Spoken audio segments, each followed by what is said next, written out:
Hello and welcome to Never Mind the Bar Charts with myself, Mark Pack. Earlier this month, the new third edition of 101 Ways to Win an Election came out. So this time my guest is co-author on that book, Ed Maxfield. Welcome to the show, Ed. Thank you. Hello. Now, I should warn listeners, this may be a very brief podcast because I was just checking that Ed had seen some questions that I'd emailed him in advance to help get our thoughts going ahead of this recording. And Ed's reply was he wasn't sure he could answer any of them. So if there are some long silences and this is the shortest podcast ever, you will know why. Ed, it's slightly scary, Ed, to think that it's nearly a decade now since the first edition of 101 Ways of Election came out. So let's kick off with what our favourite chapters are in the book, perhaps. What's your favourite chapter in the book?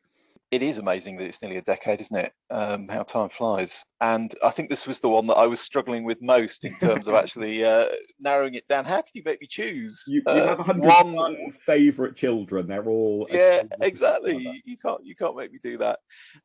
I think where I got to in answering this question was that there's a sort of little collection of chapters near the beginning which reinforce a message that's actually, I think, probably in politics as old as the hills, but is still not very well understood and acted upon, which is to appreciate that you, as someone who is obsessively, not you personally, but I mean one is as someone who is obsessed with politics and the ins and outs of it, or even just someone who frankly watches Newsnight regularly, you are not a normal person in the realm of when it comes to sort of politics, and that you have to communicate effectively with people, a broad range of people.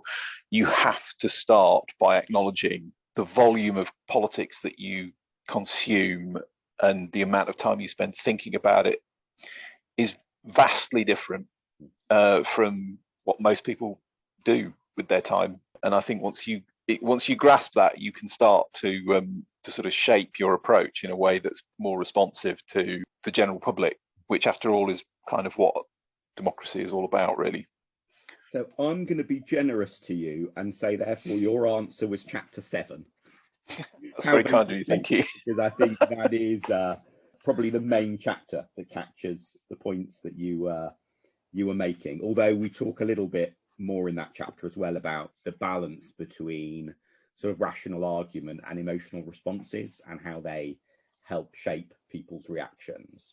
And there's an example that we use in that chapter about Michael Dukakis, who ran to be US president. He was the Democrat candidate in 1988. And he was asked during that election campaign his views on the death penalty, and he was opposed. And the answer that he gave about being against the death penalty then triggered a question about what happened if his wife was murdered. Would he still be against the death penalty? And the problem with Dukakis's answer was not that he said, no, I'm against the death penalty. It was he gave such a dry, technocratic, unemotional answer that it just painted the picture of him as being not the sort of person lots of people wanted to vote for, as opposed to, he could have given a really emotional answer about, well, look, of course, if my wife was murdered, I would have wanted to personally go round and kill the person. But there's a reason why we have a judicial system and not the law of the mob. You can give a passionate answer. And unfortunately, he gave a very dry answer. And that it was that difference in emotional tone that made it such a bad answer. And it wasn't the policy detail. It was the emotional tone, which I think is part of that, is that if you don't follow politics closely, it's the emotional tone has a big impact. And I guess, we're recording this just after the conclusion of the European Championships.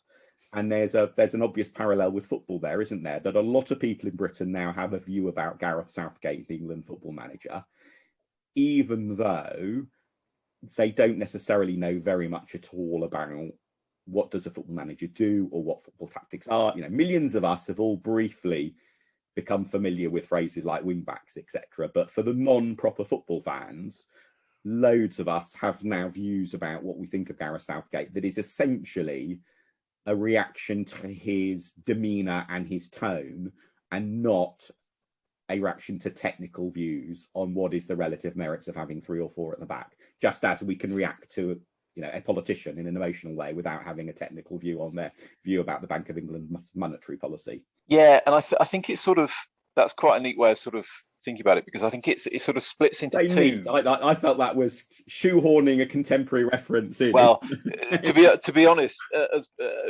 part of my prep this morning, I was thinking, now how can I work Gareth Southgate into one of my answers? So, so you stolen my thunder on that one. But it kind of divides it into two, doesn't it? Because there's, what you've just described is the kind of in the moment thing, which is that, you know, you become an expert in something, and there's a kind of varying degree of expertness both in yourself and in your audience, depending on where you are in the electoral cycle, in our case, or the football tournament if you're thinking about England. And there's also something else, which is that I think most of the people who will want to read our book will read our book because they want voters to change their behaviour. You know, if you, I don't want to put anyone off reading the book, obviously, or buying the book, but if you're already sitting on a massive stack of votes, there's probably less of an incentive than if you're thinking, I'm a challenger and I need to win next time and shift some people into changing their behaviour as a result. And I think the other thing, as well as that kind of in the moment difference between experts and non-experts and temporary experts, there's also that thing about just appreciating how difficult it is to engage with people and get them to change their minds. And there's the stuff that, I mean, you know, credit where it's due. I think, you know, you brought especially to the book around heuristics and shortcuts that people use, and also just the sort of broader thing about, well, it's just the way that we've always voted. However, you know, the best predictor of someone's future voting intentions is their past voting intentions. So there's also all of that stuff as well. You know, that sense that, well, why are they not convinced by my logical argument? Because surely it's logical, and anyone can see that. Well, the truth of the matter is, because of that lack of engagement, a lack of a sense that it really matters to their every waking moment, that most people will use shortcuts to make their decisions. And it's grasping that, I think, as well. Extending the football analogy a little bit further, there's a good example of this with the England football player sort of taking the knee at the beginning of matches. When this first started happening, the opinion polling showed that it was a fairly controversial decision, but the polling has significantly shifted in favour of the public supporting England football players taking the knee. And I think that's probably been driven by two things, none of which are directly related to the substance of the issue about racism and what does taking the knee symbolise and is it an effective measure and so on. One is simply the team has been successful, and therefore if the team has been successful and the team is therefore more popular, there's an inferred credibility that therefore, oh, well, if these people I like who seem to be good at their job and know what they're doing are doing this, then maybe what they're doing is a good thing to do. So there's that inferred credibility. And of course, this happens a lot in politics, doesn't it? That which politician or which party supports a policy measure can make a big difference to whether or not people think the policy measure is right or wrong. And the other, I think, thing that we've seen is that just that socialization, as it were, that the more that you see people who in some way you relate to doing something, the more you can end up finding that being a reasonable thing that you want to support as well. And that's, again, the analogy with politics is that's why things like getting posters up in windows or having content shared widely on social media by supporters and so on, all of those sorts of things give an inferred credibility as well, that, well, if loads of people think this is the right thing to do, then maybe it is. Of course, there will be some good diehard contrarians who therefore think, well, if everyone thinks this is right, I'm bound to think it's wrong. But then overall, it does seem to benefit being popular. There was a really interesting moment in last night's game, actually, where, and I haven't quite worked out what the political parallel is here, but where I think the moment of real change came when the Italian team took the knee as well last night, and you could sort of sense that the crowd was surprised, and there was, instead of booing, there was applause. And I think maybe it's, I don't know, it sounds rather belittling to talk about it being third party endorsement, because, you know, the Italians didn't just do it because they wanted to endorse what the England squad were doing by any means. But there's that, it is that sort of normalization, socializing thing, isn't it? And the idea that you build support by showing that there's support is something really interesting, isn't it? And credit to them, whatever you think about taking the knee, credit to the England squad for sticking with it and saying we're going to keep doing this because we think we're right. And actually they won over, I suspect, well, you quoted the polling evidence, there's a sense of them having won people over as a result of that, which no doubt PhD theses will be written about in the future. Yeah, absolutely. So it would be interesting too. For all that people in sports often like saying that politics and sports should be kept separate. Actually, I think there's a real interrelationship between the two, because sports gets into people's everyday lives and their attention in a way that politics struggles to, which brings us back to why you picked that sort of group of chapters as your favorite. I'm just trying to think I think I probably, and I promise, Ed, I have looked at all chapters in coming to this, but I think I'd pick chapter 1 as my favorite, which I know makes it sound like you've not done your homework and therefore but no, genuinely, because this is what we've got in this book is a completely new batch of chapters up front, written completely fresh from scratch about campaign strategy. And I think the previous 2 editions were very much into tactics and a little bit light on strategy. So we've tried to remedy that with some completely new chapters. And the first one about just thinking through whether your campaign is about trying to mobilize your own supporters, because there are enough of them out there to win, or whether it's about having to persuade people who support someone else to switch to join you. Is it fundamentally mobilization or persuasion? Obviously, campaigns are not normally 100% one and 0 the other, but they are normally very heavily tilted one way or the other. So working out which way is your tilt, I think, is really important, both for running campaigns, but also if you're just following politics, it's a way of understanding what politicians and campaigns are up to. And I think there's a particularly good contrast at the moment between the Hillary Clinton presidential campaign, which seemed to be very heavily focused on mobilization, and the Joe Biden campaign, which was much more focused on persuasion. And that, Biden essentially tried to be as inoffensive as possible to many swing Republicans in a way that I think frustrated some on the Democrat side, but did result in electoral victory.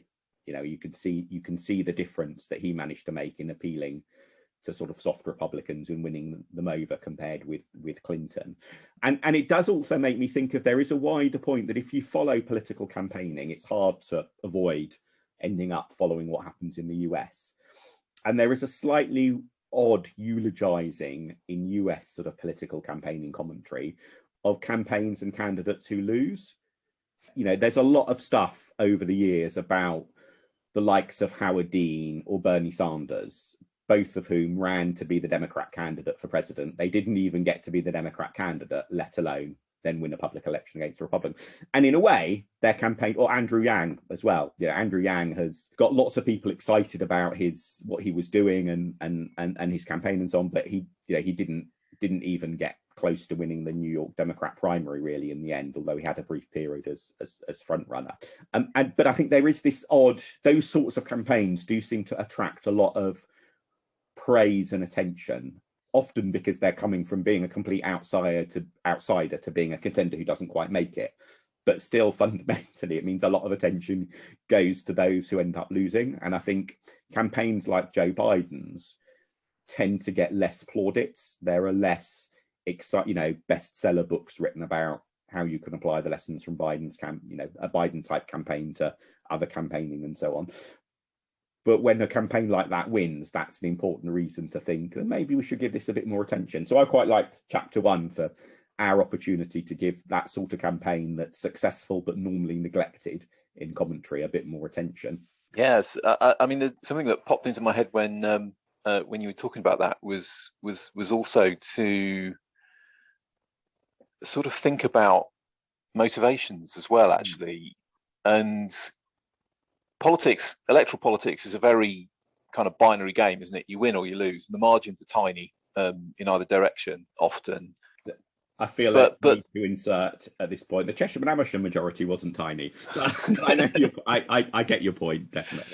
But there's also something about I think when we sat down all those years ago and thought about who are we writing this book for, I guess initially we were thinking about it being for candidates, but there's so many other roles and so much else that comes out of politics and goes into it too, that all of those losing campaigns were in different ways, I mean, as you said, interesting because they were innovative and they were outsiders.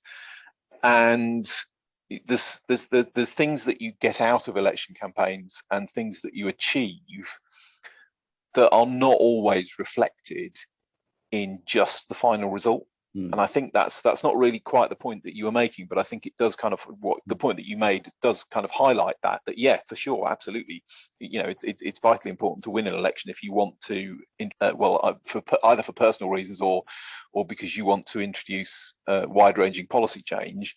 That's critically important. But also there's ways of shifting the narrative that you can achieve by your participation in politics, I think.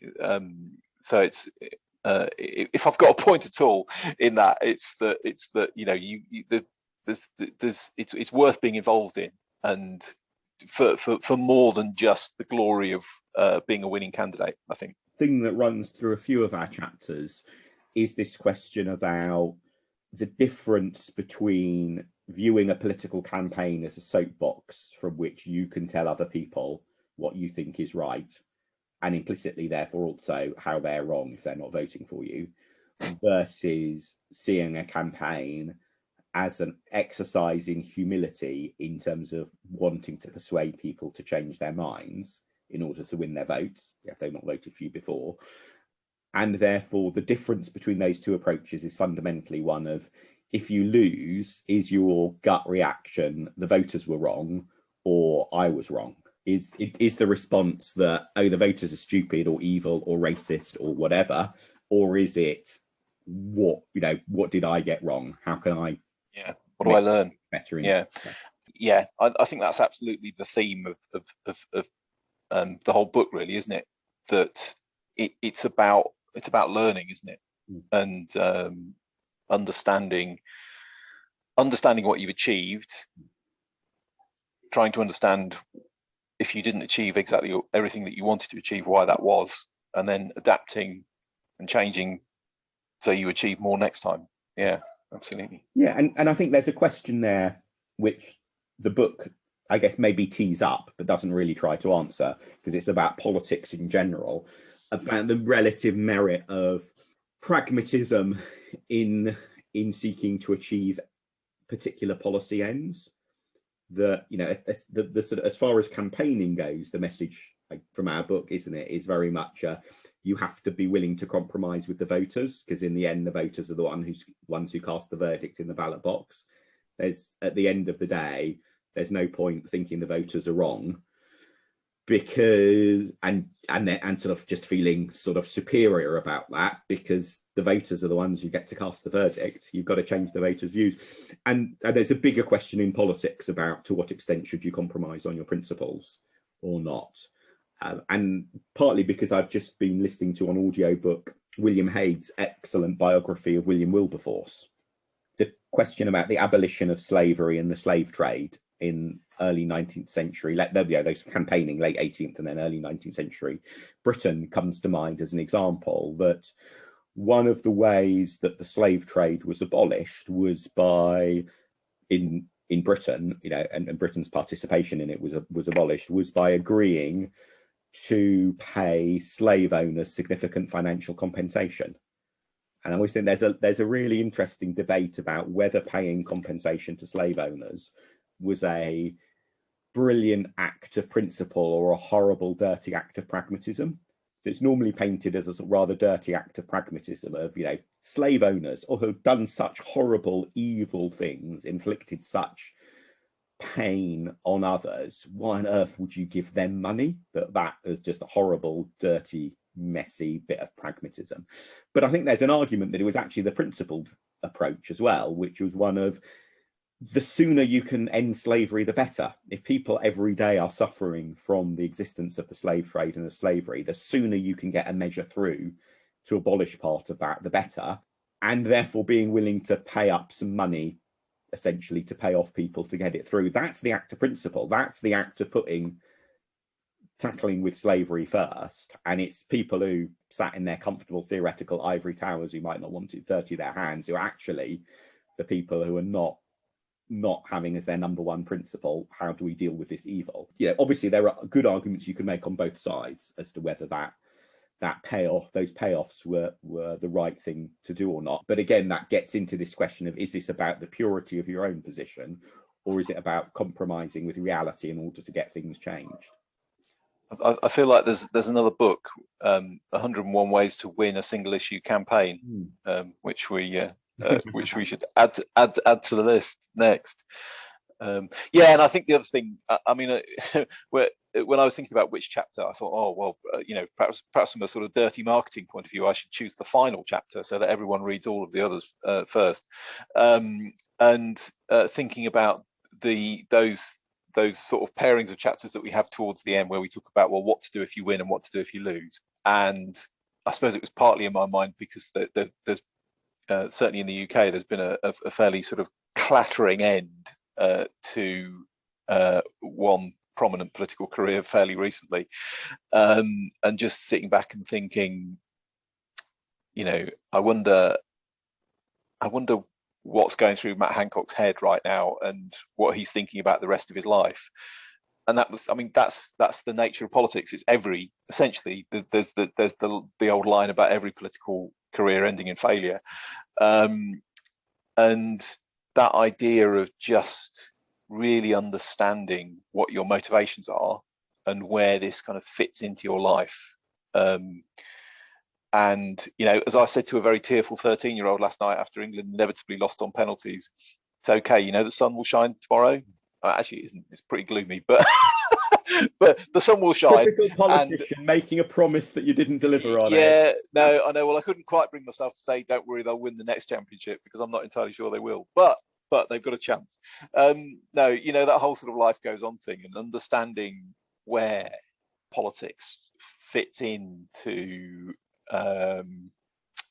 your life and what you can achieve with it. I think that's really important too. And it brings to mind this curious phrase about career politicians, and that is used always as a criticism. A career politician is a bad thing, which is odd in a way. If you were facing surgery and you went to the hospital and the surgeon said hello to you and said, I'm a career surgeon, I've been doing this all my life, I'd think, great. Well, actually, I would think great. And then I would remember having listened to a Freakonomics podcast episode many years ago about how inexperienced doctors make fewer mistakes because they're less sure. So I would rather perversely then say, that's lovely. Who's the most inexperienced colleague we could though get to treat me instead? But fundamentally, that little quirk aside, in most areas of activity, saying I'm a career X is seen as a good thing. Yeah. If a climate change scientist is being quizzed on their views about global warming, and it wouldn't be an attack on them to say, well, you're a career scientist. Clearly it's a good thing in that sense, in terms of expertise. It's a good thing to have many, and yet with politics, it's somehow seen as such a mixed, even bad thing to have years and years of experience, that the phrase career politician doesn't need extra words added to it to make it clear whether you're using it as praise or criticism, because it's always used as criticism. And one of the other questions that you pinged over to me was, looking back over the course of 10 years or whatever, what have I learned? And the thing that I sort of alighted on in thinking about that was about teamwork, actually, which is kind of relevant to what you were just saying. Not so much in terms of capacity, which is where I think, if you'd asked Ed of 10 or 20 years ago, I'd have said, yeah, absolutely, you need a big team because you need to deliver an absolute ton of leaflets. You can't deliver that. You can't deliver them all on your own. I think a slightly more worldly wise and experienced Ed would say, yeah, you need a team because of the blend of experience, because you don't know all of the answers. And to sort of bring it back to your surgery thing, perhaps the perfect solution would be to have an inexperienced surgeon with doing the actual operation, but with an experienced surgeon standing over their shoulder, either literally or virtually, in terms of their in terms of their the learning that they will have done, and that sort of blend of knowledge and experience, I think, is quite important. I mean, to success in any kind of field, I guess. Yeah, and shoehorning what I think we should promise to make our last football analogy into this. That is, of course, one of the controversies over penalty taking, is whether, to what extent you should rely on experience in picking who your penalty takers should be versus current performance and level of raw talent, what the mix is of the two that you should most look for in deciding who your penalty takers are. But before we get on to suggesting that in future the England football team's list of penalty takers should be decided by an STV ballot of season ticket fans, let's move on to, you've touched on a bit about, what you've learned over the last sort of decade and more of sort of political campaigning. What do you think has changed most in the outside world? Because when we did a podcast with Bite Back, the publishers, 101 Ways to Win an Election, on this, I guess I gave a slightly negative, sort of slightly downbeat answer about a version of being caught openly lying doesn't matter as much now as it used to for politicians. And I think I do have, I guess, reflecting on that answer, a slightly more positive view on it, which is, I think that a lot of the problems we are seeing with politics at the moment are common, or have been previously common, in times of economic hardship. And so I'm not sure that the problem is necessarily what's happening with politics, as opposed to a broader question about wealth and inequality and economic growth, that it's the state of the economy that's the real issue and also the solution, as opposed to and some of what we're seeing in politics therefore being the symptoms. But I get even that is still a relatively downbeat view. So do you have any more optimistic takes on what's changed in the last decade? Well, I think I mean, the two most striking sort of external changes for me have to be the rise of populism, which may or may not be a different way of expressing your your point, and the and certainly the sort of related sort of breakdown in some of those old party loyalties, which I sort of hinted at about the way the shortcuts that people make to make their choices. There seems to be lots of evidence that over the course of maybe even 40 years across sort of Western democracies, that there's a breakdown in old party loyalties, which is a huge opportunity, I guess, for anyone who wants to grab it in terms of winning elections. The other one is just developments in communication technology. I said about you need a big team because you need to deliver thousands of leaflets. I'm pretty convinced you still need to do that, but there's also lots of other ways that people communicate with each other now, which are gaining importance and are changing the way that they're not just different channels, but they're actually changing the way that people have conversations and live their lives, actually. So there's a question about the extent to which that has fundamentally changed the nature of politics, particularly the rise of online campaigning. And there's an analogy I always used to use quite a lot about, if you compare the music industry with the telephone industry and how each of them have been impacted by the rise of the internet, the music industry has been massively altered. The basic way that you make money out of being a musician or being in some way in the music industry has changed hugely. On the other hand, the telephone industry has in one sense changed a lot. The rise of the mobile phone, the decline of the public phone box, for example. But fundamentally, the economics of the phone industry is the same, that you have a very small number of large companies, in some cases only one, and it's a nationalized company, but you have a small number of big players who make their money out of charging monthly fees. Now, 30, 40 years ago, that would often have been one nationalized phone company, maybe a bit more than 40 years ago, but one nationalized phone company, and the monthly fee was for a landline. These days, it will often be a handful of different privatized private mobile phone operators, but still a monthly fee. That the basic economics of the phone industry has stayed the same in a way that the basic economics of the music industry hasn't.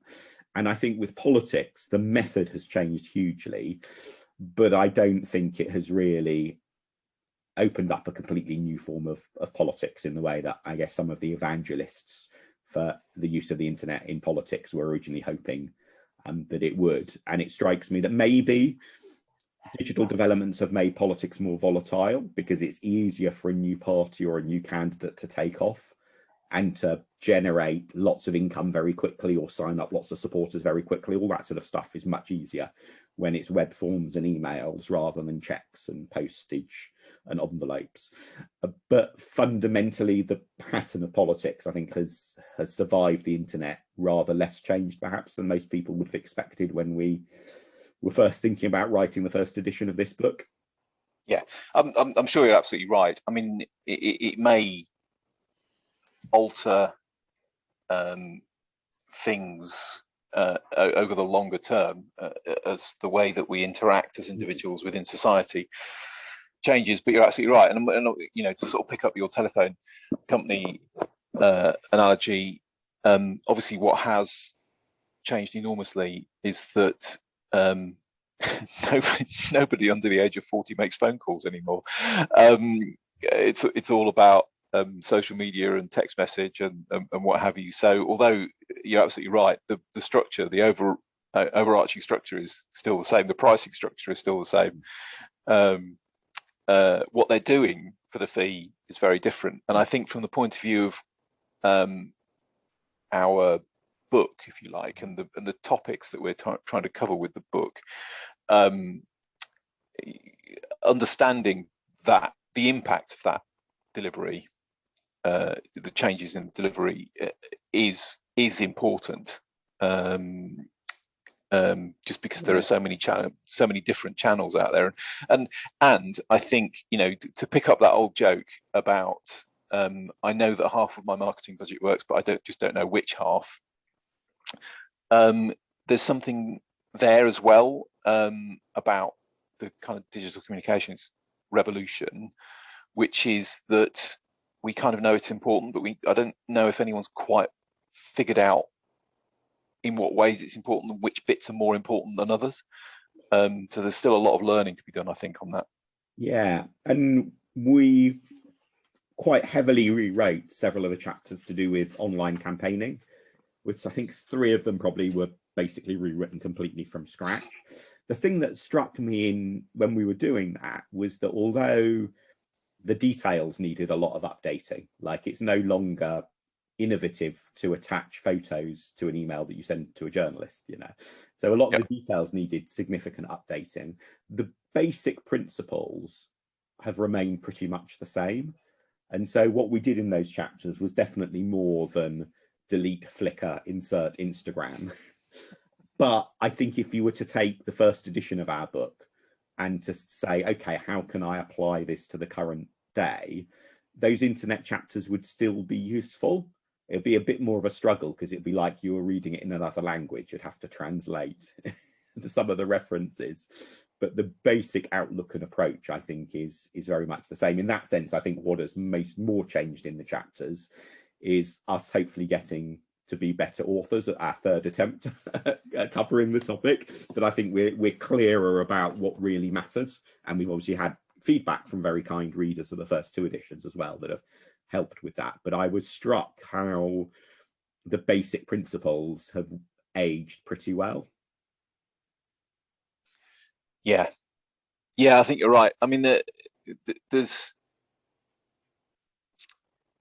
I mean, maybe we should do another podcast in another 40 years' time to see how how the environment has changed. Because I guess these things, I guess the point is that still quite, internet campaigning is still quite new. I mean, it's only 21 years since the first candidate website in a British election to take donations online. So that, if anyone who's listening to this is, say, a teenager, that may feel like a long time, but to our older listeners, that that is a relatively brief period of time. If you think about histories of politics and political campaigning and periods that they talk about, it's not that long a span of time in the overall history and development of politics, political campaigning, or political society more generally. But maybe just to sort of wrap up then, and we've obviously talked quite a lot about our book. Go and buy it, please go and buy it. But apparently there are other books out there as well.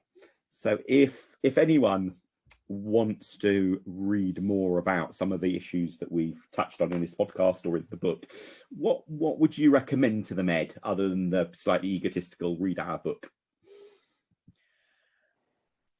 Well, I think there's quite a few books that we specifically mention as influencing us and our approach. So buy our book and read it so you can find out what those are, I guess, would be. Buy our book and buy all books. Excellent. Yeah, absolutely. Really trying to ingratiate ourselves with any booksellers who are listening at the moment. There's one which I never miss an opportunity to mention is the book called Putting Voters in Their Place by a couple of political geographers, which for the first time for me very, very clearly explained why in a UK context, if you had two otherwise identical voters, one living in the north and one living in the south, why one of them would be inclined to vote Conservative and one would be inclined to vote Labour, and that's to do with a whole set of things about social norms and networks and all that sort of stuff. Interesting that those assumptions might now have flipped completely on their heads, but that was that thing about a sort of understanding where voters sit within a network. That's my kind of go-to point, really, and it comes right back to the point that I made right at the beginning, actually, of our conversation, which is to understand that human beings, when it comes to political choices, are not sort of overtly rational calculating machines. Their influences are a lot more fuzzy and diffuse and multifaceted than we might think, and that thinking about how to connect with those networks and understand where the voters come from, I think, is a really important thing. So that's mine. What's yours? Well, I was trying to think, what would I pick, and I guess, because obviously we condense a lot of knowledge from other books into our own book, but I think one book that we don't reference, but I think implicitly is making the same case that we do, is Dale Carnegie's old classic, How to Win Friends and Influence People. Because I think that, and although the examples in Dale Carnegie's book have aged quite heavily, and it's a little while since I read it, so I suspect there are also probably some sexist stereotypes in there as well, given the age of the book. But I think with those sort of health warnings, the essential point of his book, which is, if you want other people to like you, think about what you can do to change yourself, in a way is very similar to the essential message of our book, which is, if you want voters to vote for you, think about what you need to do to earn and deserve their votes. And so there's that sort of sense of starting from a point of view of humility, which I think is common between the two, but also successful, not just successful politicians, but if you want to be a successful campaign manager or a successful volunteer organizer in a campaign, being able to win friends and influence people are quite good general skills. And I think a lot of the general advice in Dale Carnegie's book is still very relevant, even if it is also, when you look at it now, a book that in some ways is very much a book of its time, which I think was the 1930s. I'm just going to reach for my copy of it and see when was it actually. I didn't actually realise it was that old. Printed. Oh no, 1950. Oh no, yeah, 1936. This edition that I've got was first printed in 1953, but it's copyright Dale Carnegie, 1936. Now there's an interesting little exercise for people, such as King George V. Excellent. There's an interesting little exercise there for someone to go and see which are the kind of books of 60, 70, 80, 90, 100 years old, which contain nuggets of enduring truth, which should inform our approach to this. Yeah, and there are a few sort of, I think, almost forgotten classics like that. There is an amazingly good study called The Psychology of Rumour, which was based on research done into dealing with sort of deliberate misinformation and rumours circulated by the enemy during the Second World War. So the military had a lot of interest in how do you tackle rumour and misinformation. And now, but the book is really relevant to thinking about fake news and online misinformation now. And it is just, some of the examples are eerily prescient of the sorts of challenges we now face, even though it is much more rooted in the context of wartime and the military, as opposed to sort of peacetime and social media. It is unfortunately quite hard to get hold of. It took me ages to find a secondhand copy that was a not too eye-watering price. If I remember the treat I gave myself after it was still not that cheap, but definitely worth, anyone who has access to a library, worth hunting out a copy. It's a really interesting read, and you can take it as either an optimistic or a pessimistic read, because the parallel in terms of nasty racist misinformation between the 1940s and the present day, you could either take as a very depressing persistence of a horrible problem in society, or maybe as slightly reassuring that what's happening now isn't some horrible, awful new departure, but is maybe a long-standing problem in new clothes. So society isn't maybe quite diving off a cliff. So you can use it as a personality test on yourself as well, as to whether you view the book as fundamentally an optimistic or pessimistic one. But yeah, Dale Carnegie's book, I'm just having it's these examples, I'm just leafing it through now, are very dated. Let me just give you the opening line of chapter 6. I was waiting in line to register a letter at the post office on the corner of 38th Street and 8th Avenue in New York. I noticed that the clerk appeared to be bored with the job, weighing envelopes, handing out stamps, making change, issuing receipts. That doesn't feel like that's a book that was published today, does it? But that said, basic principles in the book have aged really well. So I'll include a link to that in the show notes. I might skip the Psychology of Rumour one, given how hard it is to find. So, but I'm putting you on the spot. Are you able to recall what he did, what benefit he gleaned from his newfound relationship with the person who was issuing stamps? Well, I was going to say, I'm not sure I dare reveal the things I feel I've learned from the book, because people will then have fun trying to spot me applying those lessons in future conversations with them. But definitely, I think there's lots of useful stuff in there. And let me just find an example. Here we go. So the end of part 1, he has, in a nutshell, a summary of 3 principles. Fundamental techniques in handling people. Number 1, don't criticize, condemn, or complain. Number 2, give honest and sincere appreciation. Number 3, arouse in the other person an eager want. Now, that language of principle 3 is a little bit antiquated, but actually that applies really well to political campaigning. You need to give voters a real reason to vote for you. You need to position yourself as the answer to a problem that they recognise and understand and think is important and think is fixable. I might have a T-shirt printed with "arouse in the other person and eager want." I think that is a great campaign slogan. That's on a par with It's the Economy Stupid, I reckon, that for me. Absolutely. So definitely recommend the Dale Carnegie book. Definitely recommend our own book, and I'll include also Putting Voters in Their Place, which is a little bit dated now, but as you say, is a really good analysis of British politics. One of the authors recently died, sadly. Yes, so he did. Yes. There's no. I don't. For often, I'd hope that there might be a new edition of the book one day, but sadly, yeah, I guess that's not going to happen now. But still, well worth the read. So, thank you so much for that, Ed. Right. It's been really interesting. Pleasure.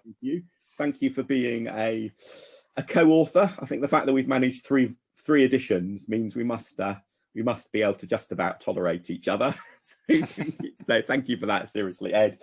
And thank you to everyone for listening. Look out in the show notes for follow-up links for the various books and other things we've referred to. And people can find Ed on Twitter at Maxfield Ed, myself at Mark Pack, and this podcast at Bar Chart Podcast. And if you like listening, please do tell others about this podcast and give it a rating or a review in your favourite podcast app. Thank you for listening.